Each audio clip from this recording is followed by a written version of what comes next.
6. Challenging our culture of contempt.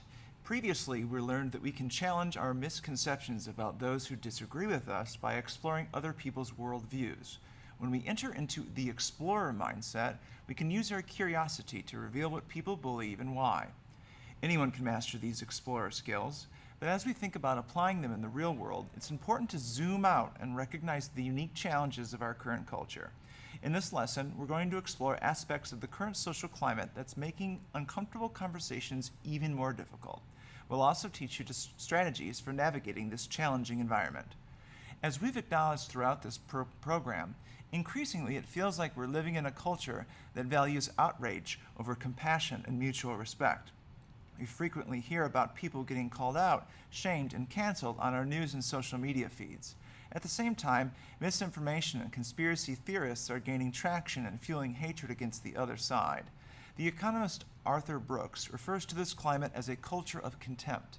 In these circumstances, it's no wonder many people find it hard to communicate constructively with one another, but there's reason for hope. Let's remember that this isn't what most people want.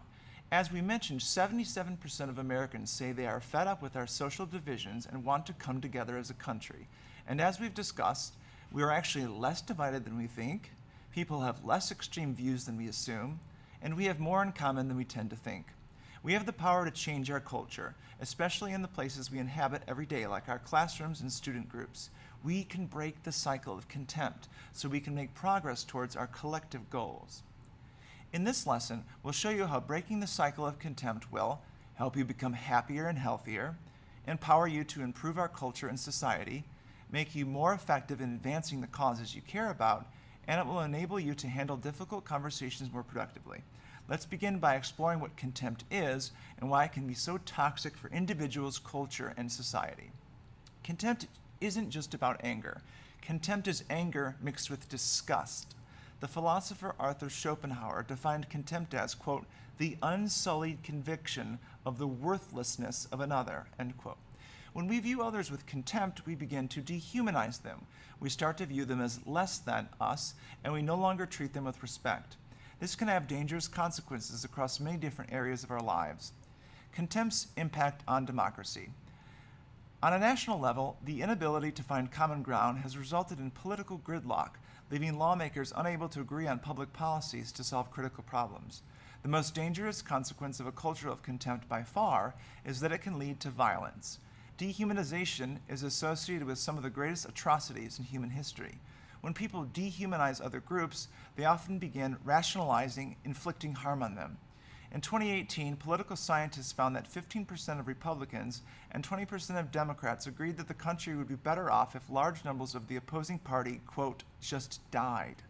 The same poll found that 9% of U.S. voters believed that violence would be acceptable if their opponents won the 2020 election. Let's get even closer to home. Of course, this is disconcerting the people that said these kinds of things on both sides. Clear evidence of contempt there. Contempt's impact on relationships. Unfortunately, our culture of contempt is having profound negative impacts on our most intimate relationships with friends, family, and significant others. According to a Reuters poll, almost 1 in 6 Americans said they stopped talking to a friend or family member after the 2016 presidential election. A study from 2018 found that even Thanksgiving dinners among families with political differences are getting shorter. Contempt is also impacting our dating and marriage choices. Research shows that growing numbers of people prefer dating within their own party. In 2010, 49% of Republicans and 33% of Democrats say they would feel displeased if their son or daughter married outside their political party. Contempt's impact on physical health. Contempt is impactful on individuals too. Research shows that people who feel excluded and rejected, direct consequences of being treated with contempt, can suffer from poorer sleep and weaker immune systems. They can also experience greater levels of anxiety, depression, jealousy, and sadness. But contempt can also be harmful for people who express it. When we show contempt for others, we secrete the stress hormone cortisol and adrenaline. Over time, this stress takes a toll on our physical health and can even lead to early death. Before we go any further, let's take a moment to review. What are some of the negative consequences of a culture of contempt? Write down in complete sentences all that apply. Take a moment, pause the video, write down all that apply on your doc or on campus. Do that now. Exactly. Unfortunately, increased contempt in our society can result in all of the outcomes you indicated. Now, you might be thinking, if outrage is so bad for us, why does it feel so good? Yeah, why does it? Your brain on moral outrage. Moral outrage is an ancient emotion that served an important purpose throughout our evolutionary history. In ancient human societies, moral outrage was often used to promote cooperation. Research suggests that our brains have evolved to experience satisfaction when we punish transgressors. In fact, brain scans indicate that a region of the people's reward system is activated in these moments, suggesting that punishing people really does feel good. And many tendencies that served our ancestors well hundreds of thousands of years ago are no longer helpful in our current tech-saturated society. What do you mean? Well, according to psychologist Molly Crockett, social media creates an outrage loop that becomes addictive. We can now easily express outrage with the click of a button, and when we do, we are often rewarded with likes and shares. This social feedback loop reinforces our habit of expressing outrage. Think of outrage like fast food. We need nourishment, but it's unhealthy to overindulge. Like fast food, outrage gives us quick bursts of satisfaction, but it's bad for us in the long run. In this outrage-filled media ecosystem, it's no surprise that calling people out has become commonplace. While calling people out can be driven by malice, people typically engage in public shaming to advance important social causes. The problem is, even if our intentions are good, calling people out rarely changes other people's behavior. It turns out that shaming people and calling people out often backfires. How are you feeling about this? Are you intrigued, unsure, or upset? Go ahead and pause the video and take a moment to record how you're feeling about this. Choose one of those two options, or if you feel something different, write that down as well, please. Great. Before we explain why shaming often backfires, let's take a moment to do some self-reflection. Think about a time when someone was rude to you or publicly embarrassed you. How did you feel? What happened in the situation? Take a moment and describe it in 3 to 5 sentences. Go ahead and pause the video and do that now. Thanks for sharing. Based on how you were treated, did you become more or less motivated to listen to what the other person had to say? Go ahead and indicate and write down whether you were more or less motivated to listen to what the other person had to say based on how you were treated. Take a moment, pause the video, do that now. That makes sense. People are usually alienated by rude behavior. The problem with shaming people is that it rarely motivates them to change. People who are shamed often grow increasingly bitter and hostile, sometimes becoming even more entrenched in their beliefs. Psychologist Lisa Galt and her colleagues ran an experiment where she tested 2 competing methods of reducing prejudice. She distributed brochures that fell into 2 categories. One type of brochure offered participants positive reasons to abandon any hateful feelings they had about different groups. The brochure contained statements like, "You are free to choose to value non-prejudice." The second type of brochure pressured participants to actively combat prejudice. They asserted that we all have a social obligation to fight hatred and discrimination, and they suggested that people who don't combat prejudice will face negative social consequences. Which type of brochure do you think was more effective in reducing prejudice? Pause the video and write down one of these responses in your doc now, please. Exactly. When pressured with positive reasons to reduce their prejudice, people were more likely to become less prejudiced because they felt like they were making a choice out of their own free will. In contrast, highlighting the threat of social consequences simply didn't work. Legault's experiment found that people who received the brochures that took a more aggressive tone actually showed more prejudice than they had demonstrated previously. In other words, the threat of shame backfired. This may sound counterintuitive. After all, the culture of contempt tells us the best way to respond to people we disagree with is to shame them. So why is this so ineffective? As we learned earlier, you need to appeal to someone's elephant, their automatic thinking, before you can move their rider, their controlled thinking. When we approach someone with shame or contempt, we often provoke this elephant. This tends to cause them to react with negative emotions such as anger and resentment. Even if we have good intentions, once their elephant is against us, we're very unlikely to persuade their rider. They will likely refuse to listen to what we have to say, let alone consider changing their ways. They might even hold on to their views even more tightly out of spite. What can we do instead? Appeal to their elephant. Instead of angering or provoking their elephant, we can appeal to their emotions and intuitions. If we treat people with dignity and respect, they will become much more receptive to your message.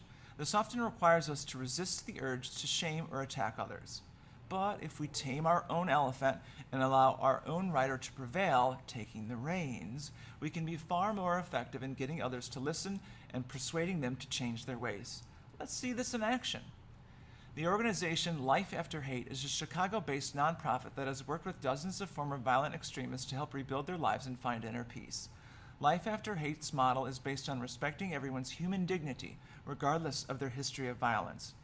One of the group's leaders, Sammy Rangel, was previously a member of a street gang and spent years behind bars. Today, Rangel helps former extremists reform themselves. Rangel explained this process as follows, quote, "The negative things that we think to do to challenge the other side only help us dig in.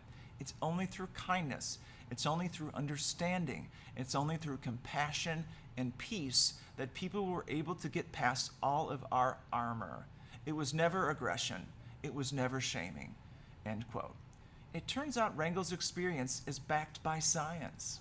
The science of non-judgmental conversations. Researchers David Brockman and Josh Kala conducted experiments showing the value of non-judgmental conversation in changing hearts and minds. In one experiment, Brockman and Kala trained canvassers, people who try to convince others to vote for or support a cause, to share a narrative about a target group of people they hoped to build sympathy for. The canvassers then asked respondents to tell them a story about a time when someone showed them compassion when they really needed it. The researchers' goal was for respondents to connect their own experiences with the experience of their target group. Brockman and Kala found that non-judgmental conversations, that is, conversations where canvassers did not judge the people they met, but rather deeply listened and exchanged stories, were most effective in changing minds. These conversations had powerful effects on individuals' attitudes, making them more sympathetic towards the group of people the canvassers were advocating for. To summarize, which approach does research demonstrate is more effective in changing people's behavior for the better? Shaming and accusing and pressuring people to change their beliefs and behavior, or listening to people without passing judgment? Pause the video and write down your response. That's correct. If we try to make people ashamed, they usually don't feel motivated to do things differently. People are often much more receptive to our message when we treat them with dignity and respect. Relatedly, these types of non-judgmental conversations will also open the other person to you. By using this approach, you'll be far more likely to change someone's mind and behavior because you will have first appealed to their elephant. Maybe you're still feeling skeptical. Let's explore an amazing real-life example of how these practices changed hearts and minds. The blues musician and the KKK. The image above is probably shocking to you, and for good reason. What is a black man doing with a member of the Ku Klux Klan, an infamous white supremacist organization? The man is named Daryl Davis. He's a blues musician who played with the greats like Jerry Lee Lewis and B.B. King. One day in 1983, Davis was playing in an otherwise all-white music venue in Frederick, Maryland, when a white man complimented him on his musical talent. Quote, "I really like y'all's music. This is the first time I ever hear a black man play like Jerry Lee Lewis," the man told Davis. Davis informed him that Jerry Lee Lewis was inspired by black musicians. The man told Davis that he had never had a drink with a black man before. Davis wanted to know why, and that's when the man admitted he was a member of the KKK. What happened next? This experience piqued David's curiosity. He began to seek out Ku Klux Klan members and other white supremacist groups to introduce himself and to build relationships. He wanted to understand why they felt the way they did. These relationships turned into friendships that impacted hundreds of KK members. More than 200 people left the organization as a direct result of their relationship with Davis. Through compassion and dialogue, Davis convinced white supremacists to see him as an individual rather than as a collection of negative group stereotypes. Davis explains that he believes in talking as an alternative to conflict. Quote, "It's when the talking ceases that the ground becomes fertile for violence. If you spend 5 minutes with your worst enemy, you will find that you both have something in common. As you build upon these commonalities, you're forming a relationship. As you build about that relationship, you're forming a friendship. That's what would happen. I didn't convert anybody. They saw the light and converted themselves," end quote. Had Davis succumbed to the culture of contempt, he would never have gotten through to the Klan members. Only by approaching these extremists with dignity and respect was he able to change their hearts and minds. But can the average person do what Daryl Davis did? We don't expect you to de-radicalize members of a hate group any more than we would ask you to climb Mount Everest. But these stories help us inspire us to do better. They remind us how powerful treating people with dignity and respect can be, especially if we disagree with them. If Daryl Davis had broken bread with Ku Klux Klan members, the rest of us can consider reaching out to people with whom we have less extreme differences. In the last lesson, we learned there are short and long bridges between people who disagree. You do not have to start by building the longest bridges first. Instead, you can begin by crossing the shorter bridges. This will build up your muscles so you can cross longer bridges in the future. How can I start crossing these bridges? Well, we can start off by shifting our approach to these conversations. Let's start with a simple question. Take a look at the following pictures. Which would you associate with the term disagreement? Write down the one you would associate with disagreement. Do that now. Pause the video if you need to. Most think the same thing. Unfortunately, we typically associate disagreements with negative emotions such as the anger shown in the bottom photo. But disagreement itself isn't necessarily a bad thing. In fact, disagreement can be an incredible opportunity. There's a lot to be gained from engaging with diverse perspectives, and if you approach disagreements with intellectual humility, you're opening yourself up to growth and discovery. It allows us to expand our knowledge, helps us make new discoveries and unlock creativity, empowers us to make wise decisions and avoid groupthink, improves our communication skills so we can be more persuasive, makes it possible to build effective coalitions with allies. As we've discussed in the last lesson, shifting into an explorer mindset is one way to start. This is where you seek to understand rather than to win. That way, we can enter disagreements with the goal of learning rather than winning. Got it. Of course, exploration often comes with its own challenges. Anytime we're exploring uncharted territory, such as discussing a thorny issue for the first time, we're likely to make mistakes no matter how much we prepare. To think through this a bit, let's consider what it's like to visit a foreign country. Think about a distant country you'd love to visit. For this exercise, imagine a country where you don't speak the language and you're unfamiliar with its local customs and culture. What country are you thinking of? Write that down. Whoop. What language do they speak in this country? Write that down, please. Pause the video if you need to. Now, imagine you're setting off on an adventure to the location you specified in 2 months. To prepare, you start learning the language so that you can try to converse with locals. You start practicing speaking the foreign language and you frequently make mistakes. That's no surprise. Learning a new language is difficult. It takes time and practice to become fluent. Your trip finally arrives and you're thrilled to begin exploring. When you meet a couple of locals, you try to strike up a conversation. You know your language, the foreign language you're working on, still needs a lot of work, but you're excited to practice it and demonstrate your eagerness to engage with the new culture. But it doesn't go as expected. Locals ridicule you and scold you for every mistake you make. Write about how you would feel in this situation. Take 3 sentences and do that now. Pause the video if you need to. Be specific. Remember, the specific is sticky. The general is boring and puts readers to sleep. Of course, exploration comes with its own challenges. Anytime we're exploring uncharted territory, I already said that. Thanks for sharing. Most people say things like, surprised, I was ashamed, embarrassed, or hurt. Just like when you try to adapt to a different country's culture, jumping into conversations with sensitive topics can be very intimidating at first. That's because, just like learning a new language, it's inevitable we'll make mistakes along the way. Unfortunately, during difficult conversations, people tend not to let mistakes slide.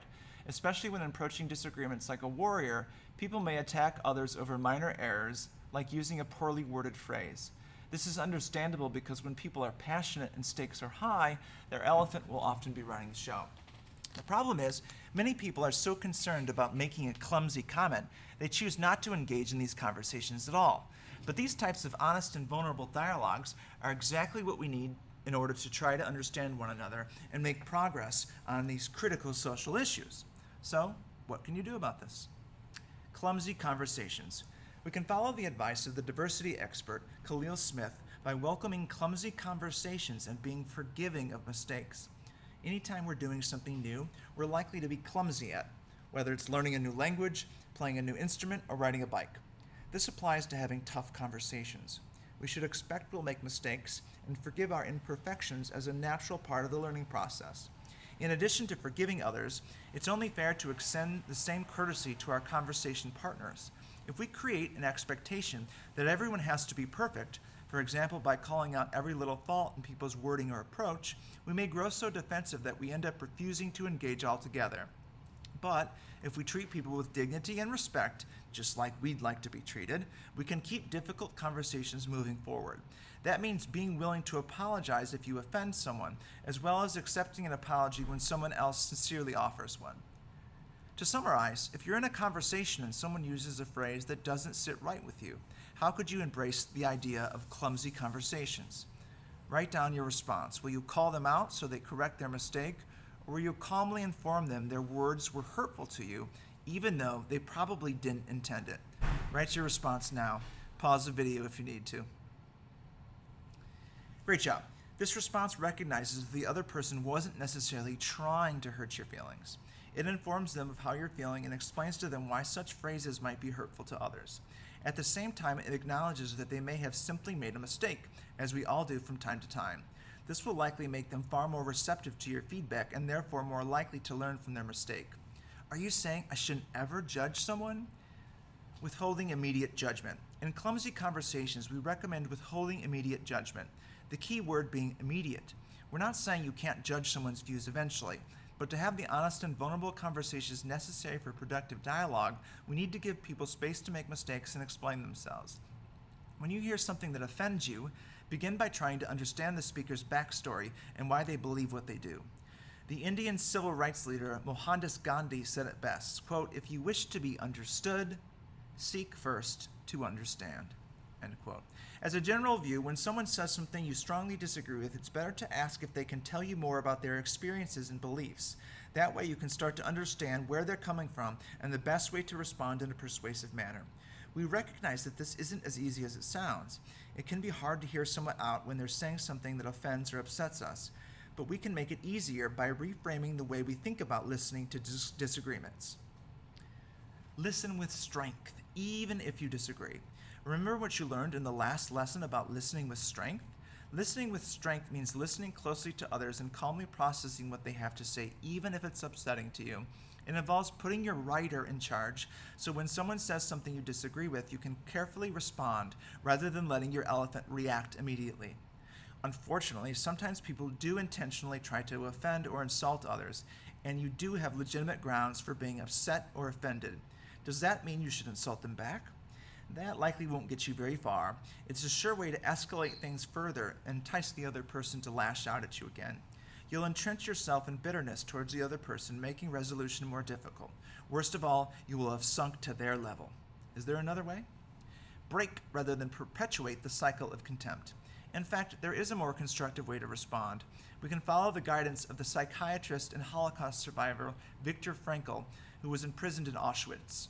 In his famous book, Man's Search for Meaning, he reflected on his experiences in the concentration camps, noting, quote, "Everything can be taken from a man but one thing, the last of the human freedoms, to choose one's attitude in any given set of circumstances, to choose one's own way," end quote. Remarkably, even in the most inhumane circumstance imaginable, rather than allowing himself to be consumed by rage or despair, Frankl found the strength to maintain his dignity by continuing to find meaning in life despite his suffering. Frankl teaches us we have the power to choose how we respond, regardless of the situation. Even when others are malicious towards us, we can choose to break rather than perpetuate the cycle of contempt. We can stand up for ourselves and calmly explain to the other person why we found their comment offensive. Reacting this way instead of lashing out will disarm their elephants. They'll be far more likely to treat us with dignity and respect. Through this approach, we can begin to cross a bridge instead of burning it. Navigating online conversations. It's especially challenging to listen with strength on social media, where some of the most contentious conversations take place. The internet is a double-edged sword when it comes to communication. It brings us together across long distances and gives us new ways to interact and share perspectives, but there are plenty of downsides to online conversations. There's a reason people say don't read the comments on social media. The internet can unleash some truly nasty behavior. How many times have you witnessed people interacting online in ways that would be extremely unusual in face-to-face conversations? For example, have you seen people be extremely rude, hostile, or aggressive online?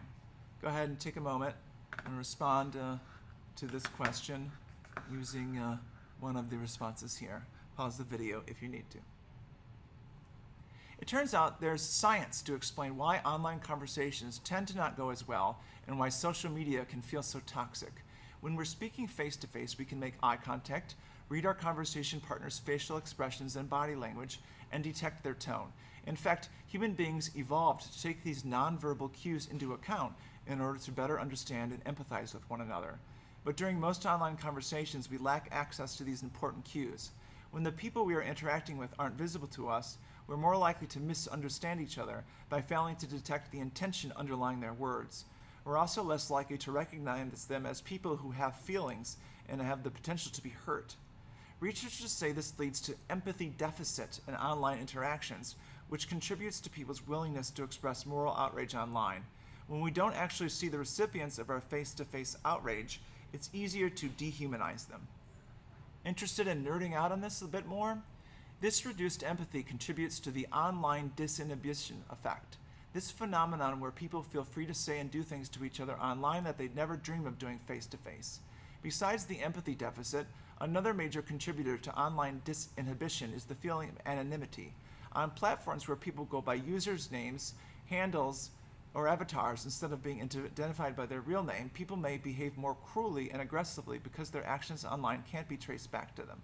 Another contributing factor to online disinhibition is the fact that online communication is asynchronous. In-person conversations are synchronous, meaning they take place in real time. In synchronous communication, if people react negatively to what we've said or done, we have to deal with the consequences right then and there. But in asynchronous communication, there are gaps in times when the conversation.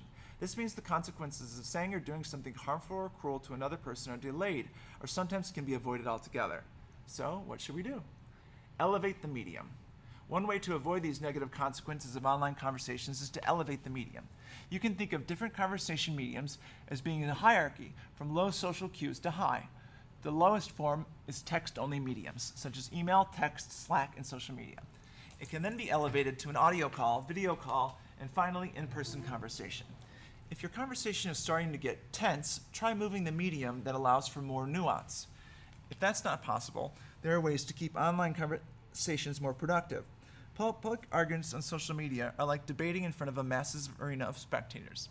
As we've mentioned, moral outrage tends to be rewarded with likes and shares. As a result, you may feel compelled to perform for an audience rather than treat the other person with respect. If you're in an online conversation that is becoming contentious, you can suggest moving it to a private forum, such as a private messaging or email service. By having the conversation one-on-one, you will both be more likely to actually listen and share rather than perform. This principle applies to in-person conversations too. Difficult conversations tend to go better if they're one-on-one rather than in front of others.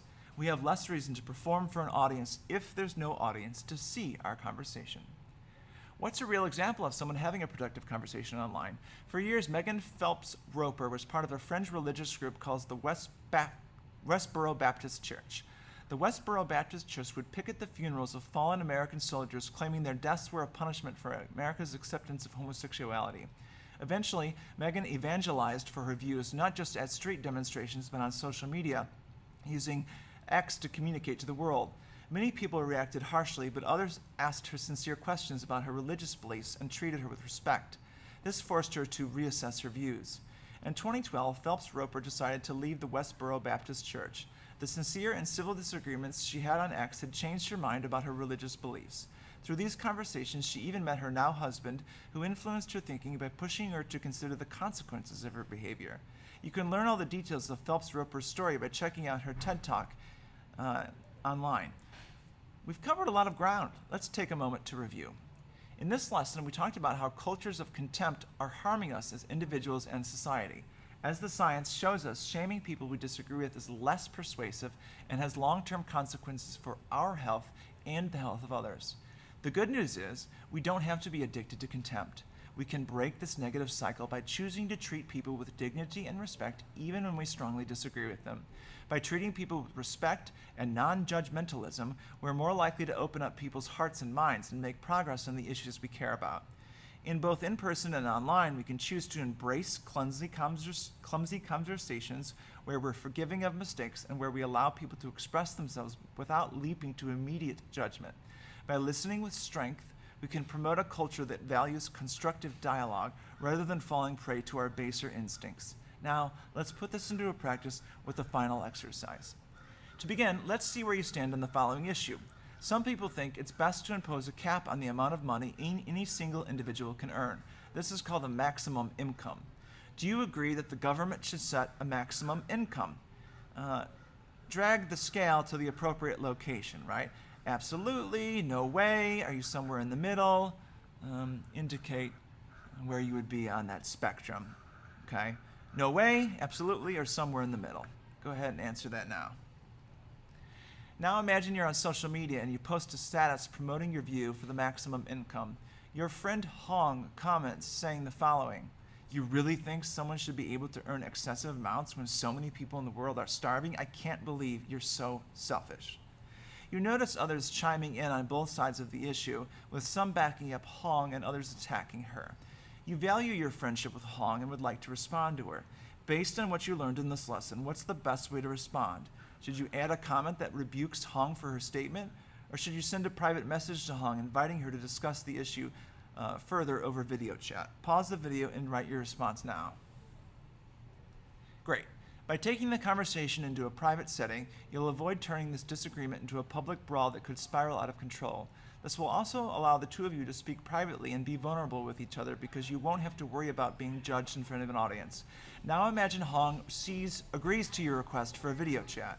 Which of these options seems like the best way to start your video chat conversation? "I can't believe you'd call me selfish for sharing my view, Hong. You should really watch your language." Write that down or write this down. "I was a bit hurt that you would call me selfish for sharing my view, Hong. I don't think you really meant to offend me, but I'd like to explain how your comments made me feel." Pause the video and write one of your responses. Great choice. You chose to break rather than perpetuate the cycle of contempt. This approach can accomplish two things simultaneously. First, it allows you to stand up for yourself and explain why Hong's speech was hurtful. Second, opening the conversation with your own vulnerability increases the chances Hong will reciprocate rather than continue into attack mode. As the conversation continues, she says, quote, "I'm frustrated that you don't support a maximum income. The income inequality in our country is totally unacceptable. Placing a cap on how much money individuals can earn is one of the few things we might be able to do to start leveling the economic playing field between the rich and the poor." End quote. Given what we've learned in this lesson, what response would be most like approaching this disagreement as an explorer rather than as a warrior? Write down one of your responses. "I'm curious, Hong, what life experiences led you to develop this view? I'd like to learn more about your point of view so I can understand you better." Or, "I'm sorry, Hong, but you obviously don't understand this issue." Write one of the two down now. Good job.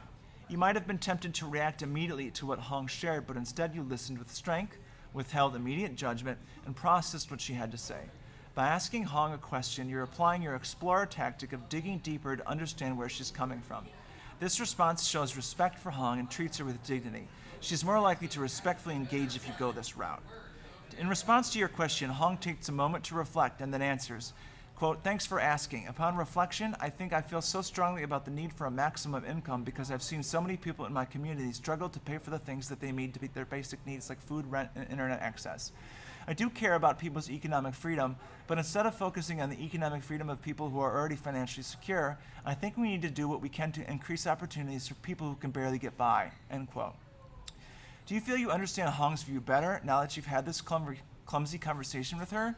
Write down your response, either yes or no. Pause the video if you need to. Great, it seems like there's only a short bridge between your view and Hong's, and you've made a lot of progress in one conversation.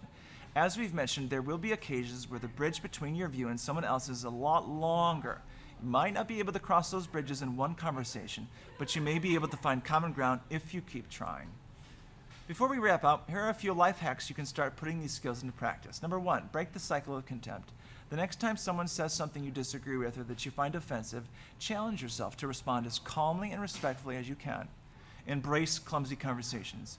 Over the next week, before you start discussing a hot button issue, share the idea of a clumsy conversation with your conversation partner. Ask them if you can all agree to forgive each other for any mistakes you'll inevitably make. Have conversations in private, not in public.